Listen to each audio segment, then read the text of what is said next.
to speak happy words, or when he was depressed, or when he was difficult, and there was no one with whom he could speak about who his sadness. So he said that there's for a place for a beggar in a place with no people, so there's no one to share anything. And so it's probably a very depressing and difficult thing to stay as a beggar in a place. And so it can be very, very depressing. However, what Dusum Khenpa said is that when you remember the qualities of the Lama and supplicate them with great fervor, then the power of the devotion or the strength of the blessings is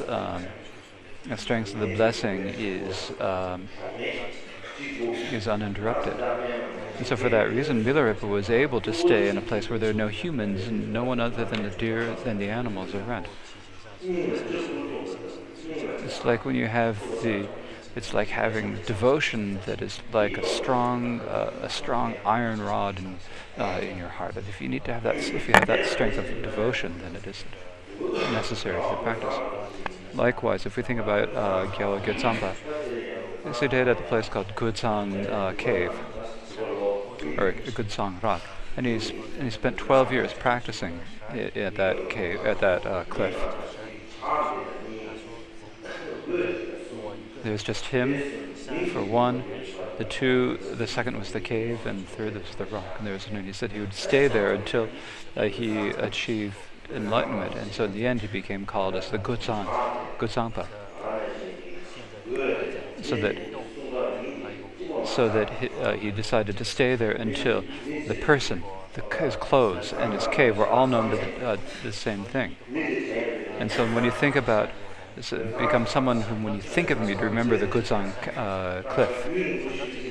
And so he stayed there for an extremely long time, practicing extremely hard for many times, for a long time. And so when people would think about the person who's practicing meditation in Gutsang cliff, they'd think about that person, the Gutsangpa. So the person, the cliff, and the cliff, until these three are all known by the same name, he would practice the Dharma. And this is the commitment that he made. And so at that time, that at Gutsang cliff there were not many people. And so the power of his devotion. But it said that for the strength of his devotion, his supplications could be heard by people at on the other side of the valley. It's like the echo, and the echo could also be heard of these supplications. And so in this way,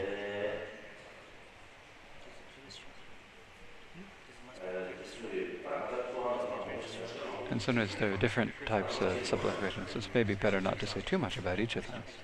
The next one is a way to supplicate and improve your practice through physical postures. So think of the inconceivable qualities and activity of the Buddhas. Think about all the sentient beings who have the bad karma and afflictions, bad intentions. Think that there are all these, that all the sentient beings, all the Buddhas of the past and all the Bodhisattvas of the past have appeared. They have appeared, and yet we have not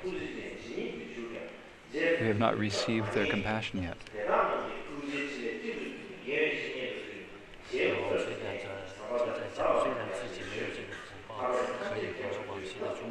So they have taught us many different types of dharma, but like guiding a path onto the past, or running water uphill. Sentient beings such as myself are extremely difficult to lead.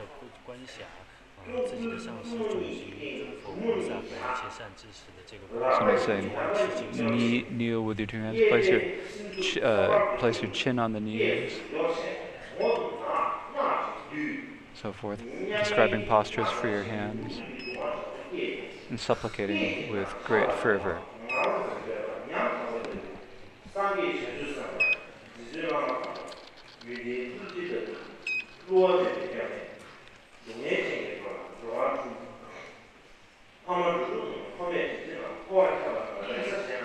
Think that there's no sentient being for all sentient beings wandering in the sum. There's no other notes for them to place hopes in, no other protector, no other champion for them.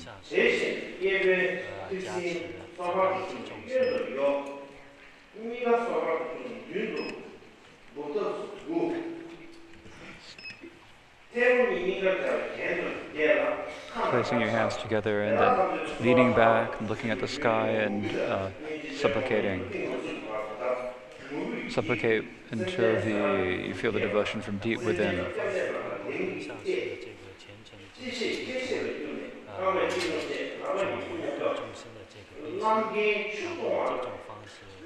Then, after doing these postures, you relax like a cow passing water.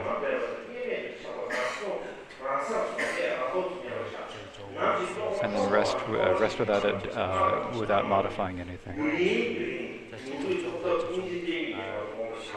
And meditate until you develop great compassion. It's not just a question of changing your mind, it's also changing the postures and to sit in different positions, like the postures of grieving. Sit in these postures of grieving, and changing the posture of your body.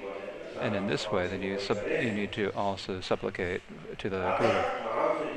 Now, when we receive this, we think that all conditions are the same, and we read all the instructions just as they are, and the students listen to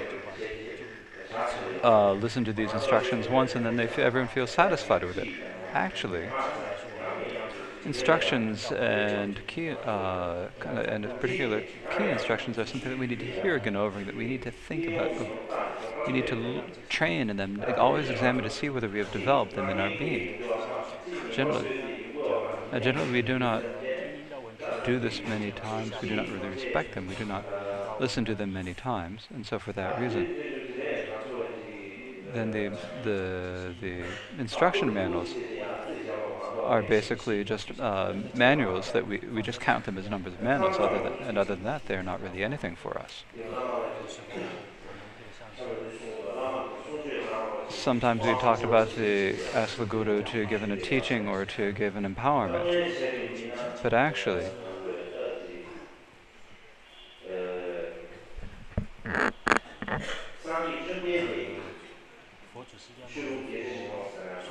if they're the 84,000 Dharma teachings of the Bhagavan Buddha, which we're talking about in the Tibetan, we have in the Kanjur, we have many different sutras that were taught by the Buddha.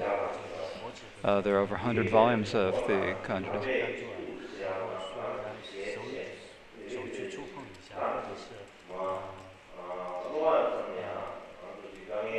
And it's even difficult for us to even just look at them, to open them up and actually read them, and we consider so we're even reluctant to just open them and read them.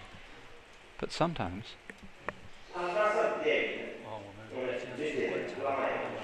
when we actually look at the Guru, we think about if the Guru gives really good instructions, and people think this, there's a thought, oh, maybe this person can do it, maybe that. But if you have like an authentic, long, even if they give you the true instructions, if that person themselves does not put it into practice, and is just satisfied to have heard the instructions, it's just letting it be, and just leave it as thinking, oh, I heard the instructions, I received the instructions, then there's no distinction of whether we have met an authentic Guru, whether we have listened to authentic instructions. There's another supplication. Meditate the Guru as before. Make offerings and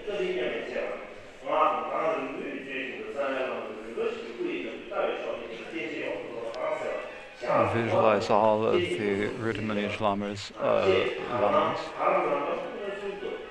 as if they're directly in front of you.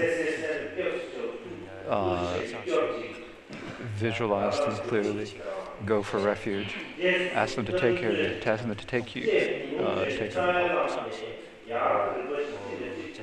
and gradually from the root Lama to everyone devotes and dissolves into the Bhagwan Buddha, the Shakyamuni Buddha. And from the space between his four, there radiates out lights of many different colors, billions of light rays, filling all of the millions and billions of universes, touching all sentient beings, from the incessant hell to the peak of existence. And imagine that they are immediately brought to the state of Buddhahood. Then with great faith and devotion, focus entirely on the body of the Shakyamuni, and rest within that state. Then visualize the lamas either in a column or in a crowd, or visualize them clearly.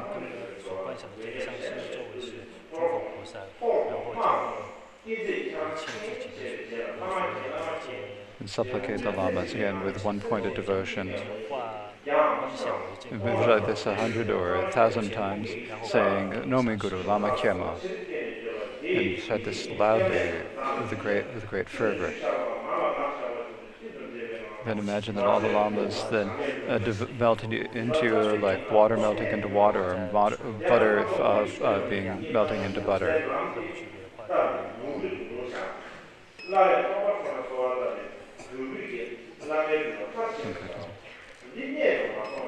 If this does not really reach the critical point, then any dharma that you do will only work to accomplish your temporary needs of this life.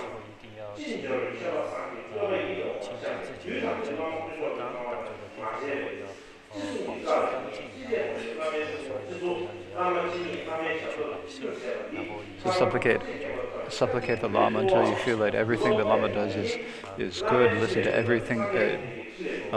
Listen to everything that they say. Think that with everything you'll do everything that you can to perfect the Lama's wishes. And practice with such great effort and devotion.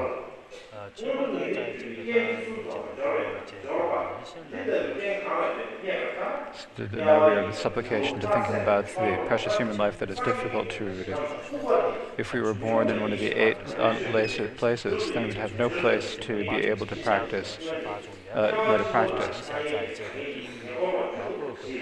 So in any of the places that lack leisure are far more numerous. The beings in these realms are far more numerous than humans who can practice the Dharma. In each of the different hell realms, there are more beings than there is than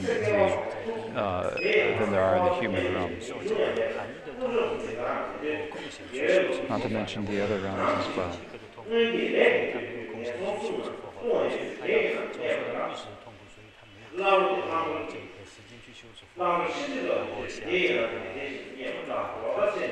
This section of the text describes the different lacks of leisures in each of the different realms, or those different beings, the barbarians, the mutes, and the idiots, and so forth. Think that it is the human life is even more difficult to find than a star in the daytime, or a pin that has been more difficult than a pin that has been thrown into a haystack, and for a blind man to find that pin.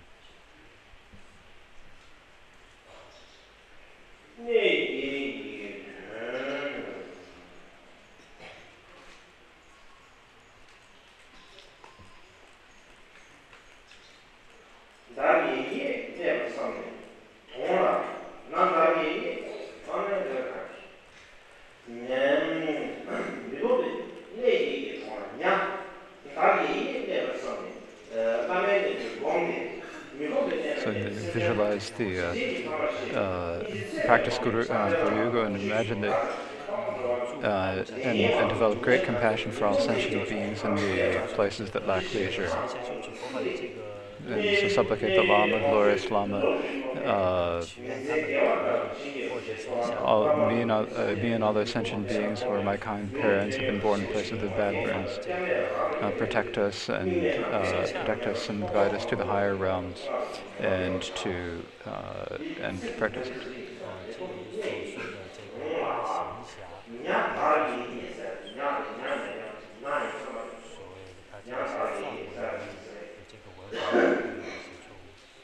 His Holiness is discussing a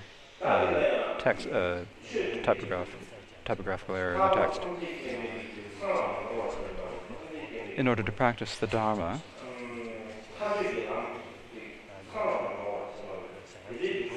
if we need to practice the entire path that will guide us to liberation and omniscience, the support that is necessary for that is, in order to have that, we have to have the precious human body with the 8 leisures and the 10 resources. So the greatest support for this is the greatest support for achieving that. So when we talk about the 8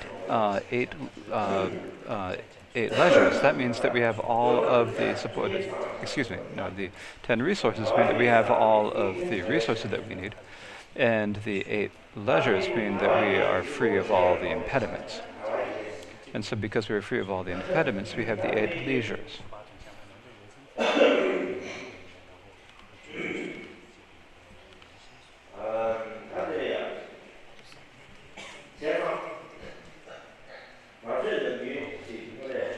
Now, we normally,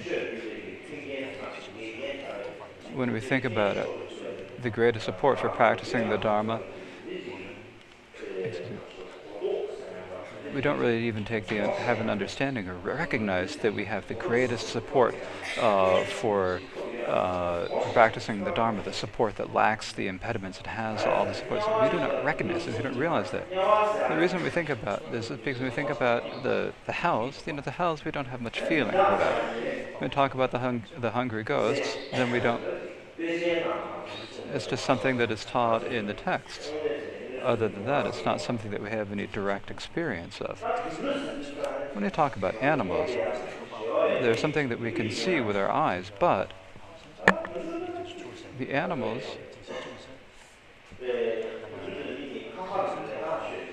we have this feeling that animals and humans are different. So animals and humans, I said, I think I'm not going to change into an animal. I haven't become an animal. So we don't think that actually there's no thought that we might become an animal. We don't think about that. And we think about the other types of humans, like we talk about barbarians, or those who live in those with the wrong views. We do have some understanding that. For example, usually when we talk about barbarians and those in outlying lands, often we distinguish between these two. The barbarians, here we mean by that, often it's said that the barbarians and those who live in outlying lands are the same. So the outlying lands means, when we talk about the outlying lands in terms of the central land,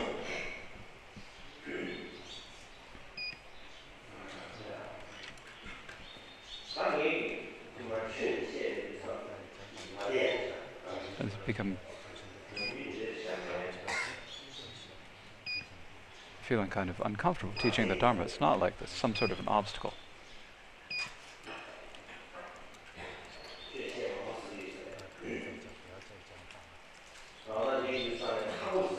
So when we talk about the outlying lands,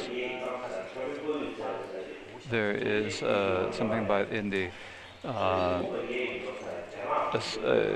there is a description of these by the Acharya Pao in the Tanjura, as well as a sutra on the 8 lacks of leisures in the Chinese. And I tried to see if I could translate that sutra it's in Chinese. I thought if I could see if I could translate. Now, I've been able to translate most of it. There are a few verses that I haven't been able to do, to translate. But it's very clear in this. Here, outlying land means a place where depends upon whether or not the 4 four communities are present or not. So if there are the four communities, then that is a central country. So a country that has the four communities, the male and female lay, and the bhikkhus and bhikkhunis, is a central land, and those that do not would be an outlying land. Now the four communities here.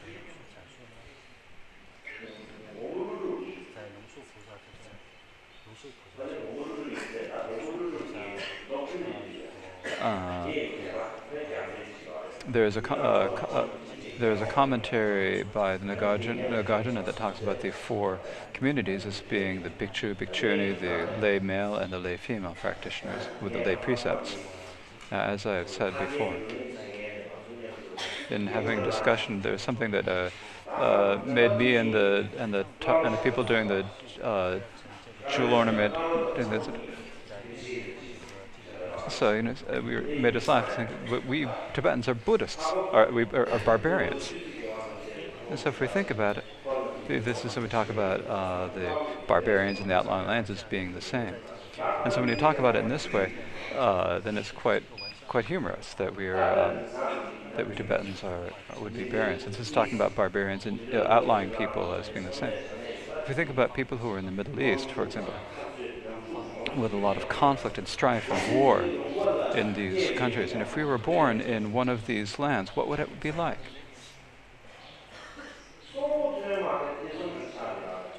It would be different whether we could actually stay alive. There's doubt whether we could remain living, let alone practicing the Dharma. If you think about the other countries in the world,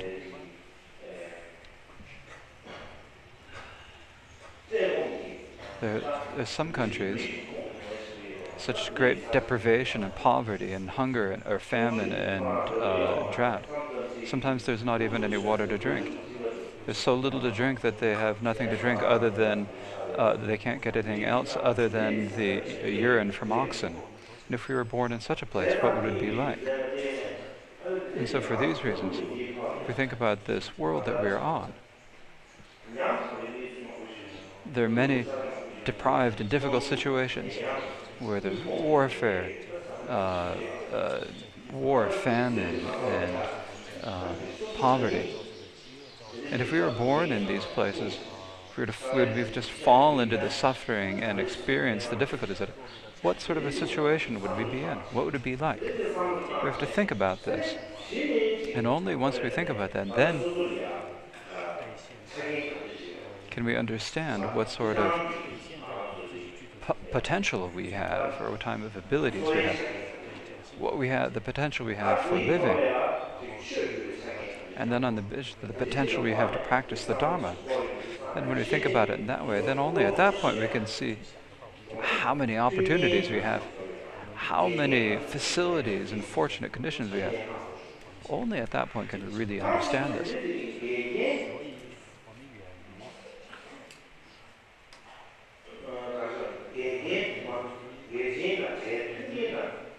So if we were, so in this situation that we are free of such impediments, that we have everything we need, what does that mean?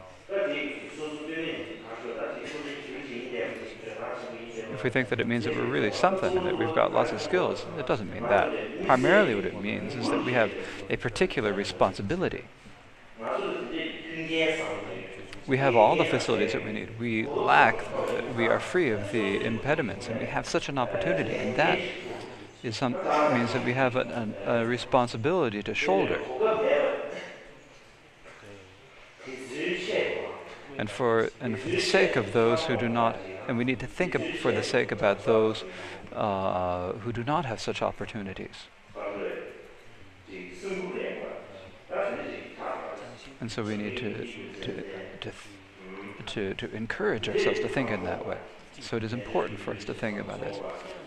That is the reason why we need to think about the precious human body. Think about how we have all of the facilities. We lack the impediments. So we have this opportunity. In English we say opportunity. So we have a special opportunity, so we need to use it properly.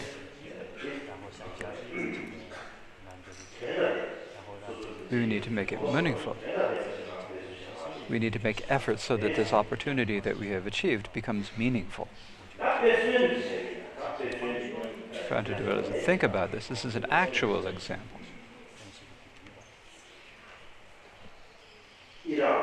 In Iraq. You all know where Iraq is, right? Iraq. There's a young girl, maybe 5 or 6 years old. So there's a 5 or 6-year-old girl in Iraq.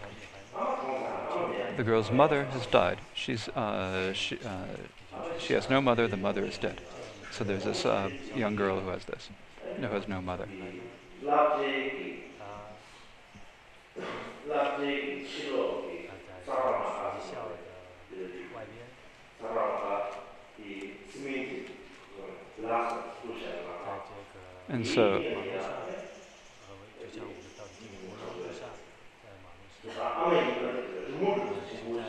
And so this little girl drew a large picture of her mother on a cement road outside of a school.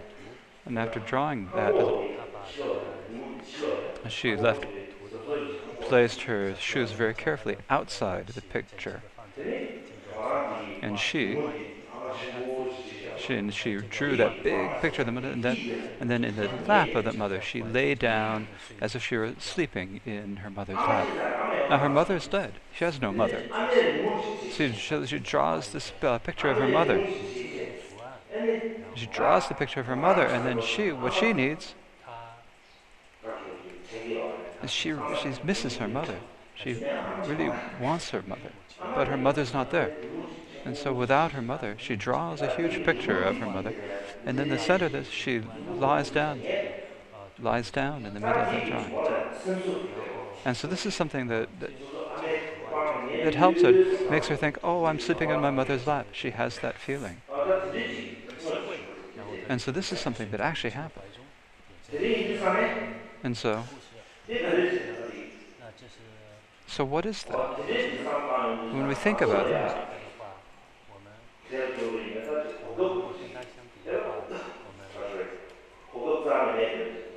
it's like we think that there's no opportunity, we think. She has no way to help her, but if there's any way to comfort her.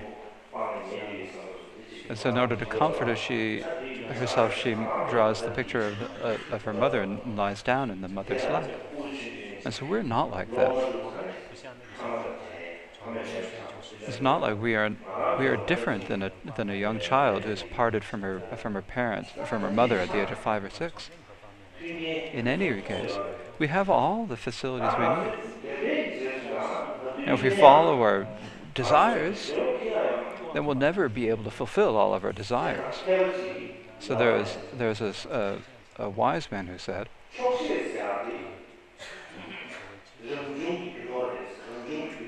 contentment is a naturally present jewel. It is a jewel that is naturally within us. It's not something that we need to get outside. It's that we find outside or buy outside. It's something we have within ourselves. If we know how to be content, then we are rich. If we do not have contentment, no matter how many $1 billion we have, we're still like a beggar. We will feel like we never have enough. We feel like we've not got something, that we need more. There's not even a moment where I have the sense that now I've got what I need, now I have all the resources I need. So contentment is a naturally present jewel that we have. When you think about all the opportunities we have, all the facilities we have, all the teachers and so forth, we don't need. It's okay. We just think about that. We don't need to think about the hells or the Hunger Ghosts or the long-lived gods or anything. If we think about this, about the earth that we live in, us being able to gather here in Bodh Gaya, we have everything we need to eat. Everything we need to drink. Generally, we have enough to live us. On that, we have everything we need to practice the Dharma. So we have everything that we need. We are free of the impediments. It's just something that we need to think about. How we actually have it. Sometimes there are people when you have all the, we just sort of take them for granted.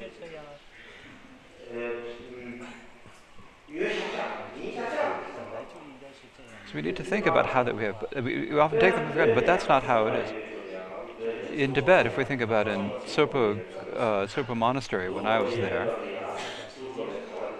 when I was in Sopo Monastery, the monastery is that the way the monks at Sopo Monastery lived in was very different than the way the monks in India live. And the reason is that you had to make your own room. You had to spend your own money or your family's money. You had to raise the money, and you had to make your own place to live. There was no one from the monastery administration who was giving any money. Food, you have to get your own food. You have to eat your own breakfast and lunch. So then, after I got it, then they started saying that there's milk or that there's tea. So this happened after I arrived at Sopo. This is something that became really widely known. It was the first time that it happened. It's the idea of going to go get tea in the morning and going to get tea in the afternoon or something like that. So if you came to get the tea, then you could go out. But other than that, you had to go make your own food in your own stove in your own room. And still, even in addition to that, there was still a lot of harsh discipline and difficult living there. It's not like to think. But there was no one who thought that this was something that was inappropriate or wrong. But to think about now in India, if we have a place to stay, the monastery gets that ready. The monastery provides food, provides our clothes, it provides our such. Everything is provided for us. And so we don't think about that it's much of anything at all. We think, of course it's there. We come to the Gajing Frit. It's like if we come to the Gunju, we think, of course they're going to make the preparations for us. It's, we think, if something doesn't go, they think it's not okay. So we just take everything for granted. But there's nothing but everything that we're taking granted, none of it falls from the sky or grows from the ground. We have to spend a lot of, put a lot of expense to that. Last year we had very thin mattresses. Last year, in the third year, we've bought thicker mattresses that were made in southern India. It's made out of some sort of, and so these are made out of coconut husks. And for just alone, this 30 lakh went for those alone. And so when we provide all of these mattresses, these are not something that fall from the sky or grow from the earth. We don't have a lot of income. We don't sell anything. We don't have things that we're selling. It's everything that the faith people out of great faith and devotion make offerings to us. It's not that it's necessarily rich people, it's the people who are just giving what they have out of great generosity. Most of the people who are making offerings are not rich. Even if they do have rich, they go to a lot of effort to get their money, and then and only then give it away. And in any case,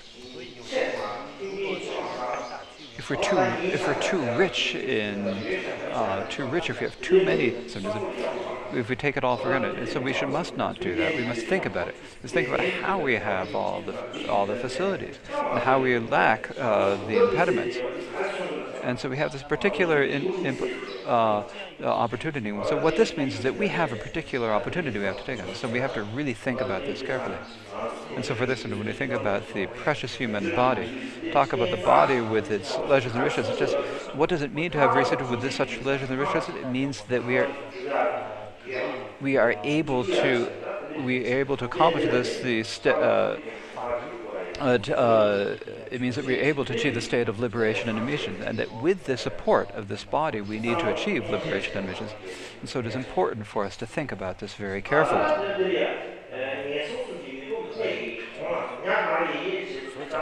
And so when we talk about the section,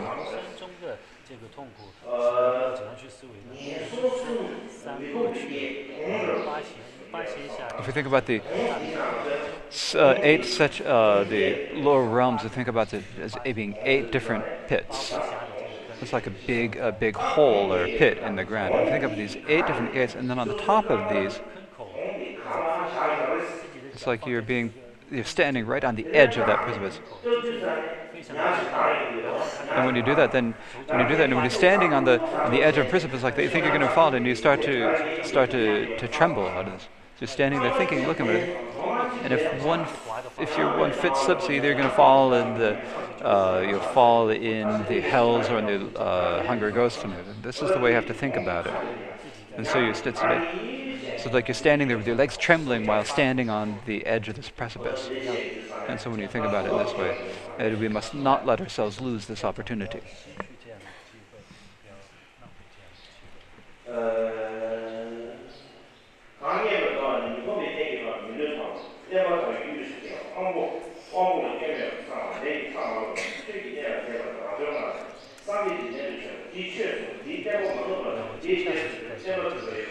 And so now is the section to think about how difficult it is to achieve.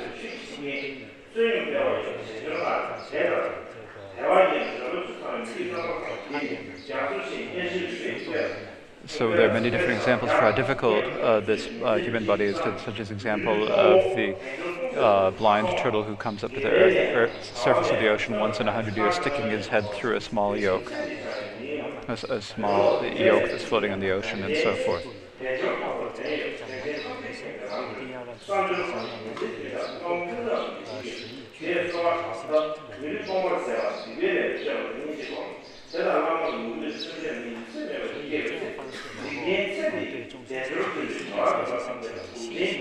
So when you meditate upon this thoroughly enough, then you see everything that accomplished something for the prosperity in this life as like poisoned food that you would not let get near your mouth.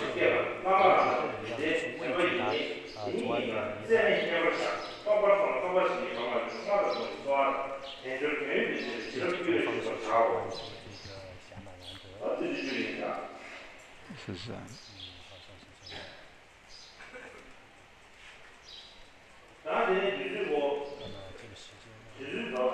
now I've run out of time.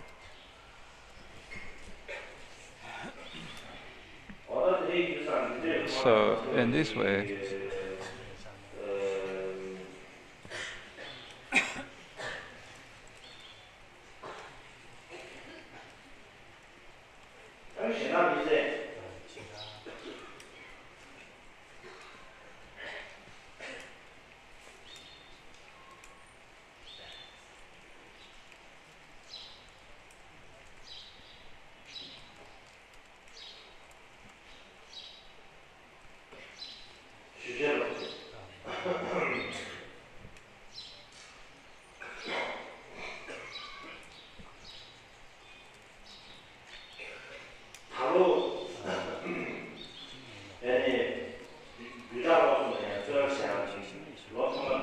this year is our last year of spending 3 years reciting on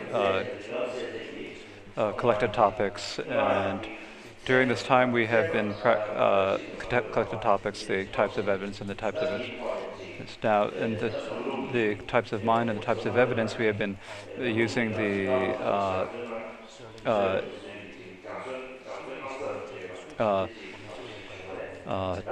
text by the Namgyal Rakpa,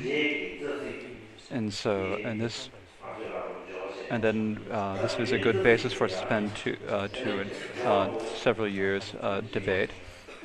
Now, for the collected topics, we found a root text for the collected topics.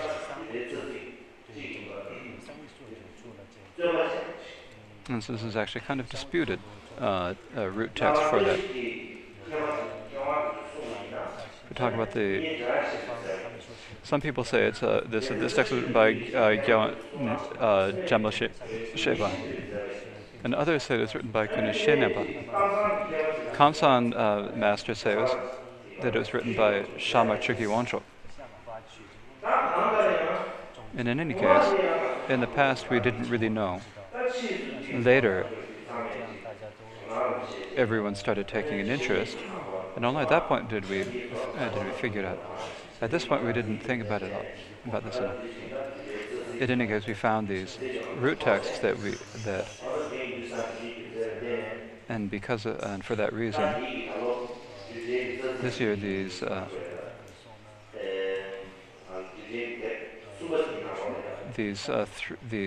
root texts, the three texts are like the three books about the collected topics have become like a commentary on these root texts. And at the end, there is a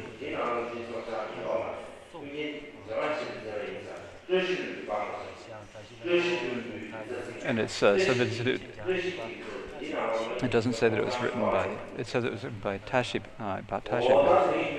in the colophon to the text. So we're talking about the Tashikis.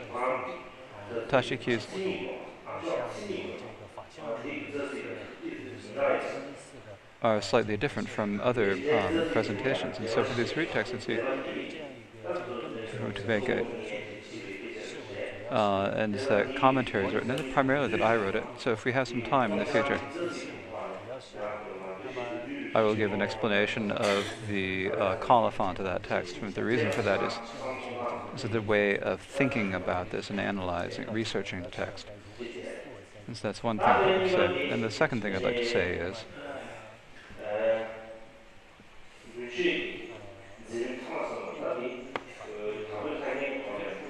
the final part of our Gunchu will be the four-day conference on the Jewel Ornament of Liberation. The Jewel Ornament of Liberation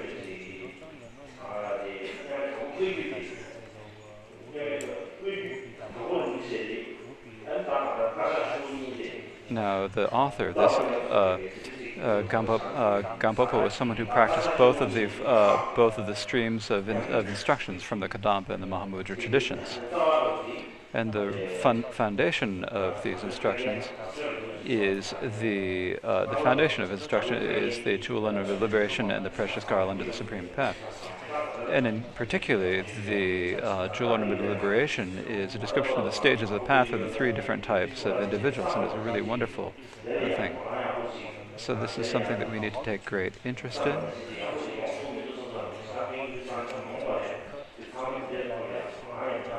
So sometimes I think that we don't take enough interest in it as much as we should. So I think in order that people in the future take interest in the Jewel Ornament,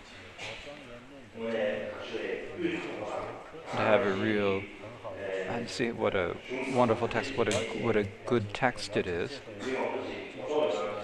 And so in order for people to understand this, we are holding the conference. And so we will have this conference. The conference will continue for, we'll hold this for 3 years. And this is the first year of this conference.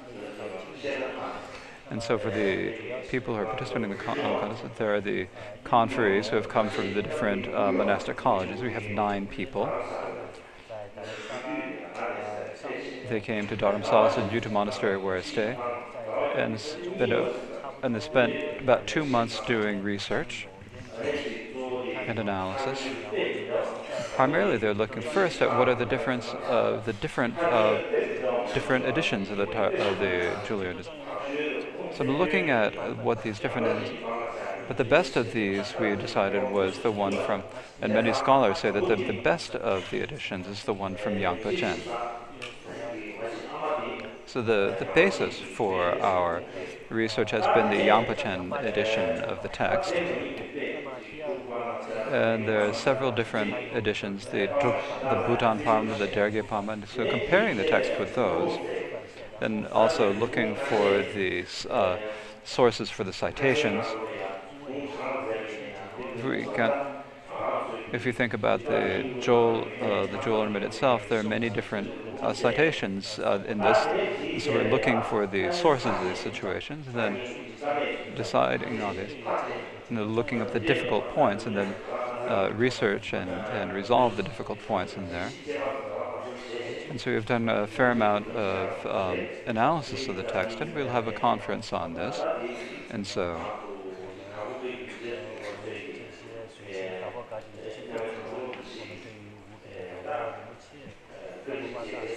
this is a way for those of us who follow the Dappo-kaji to remember the kindness of the incomparable Bojins. And this is a particularly important. There's no better way for us to follow his wishes. And so, please, everyone, keep this in mind. Perhaps actually.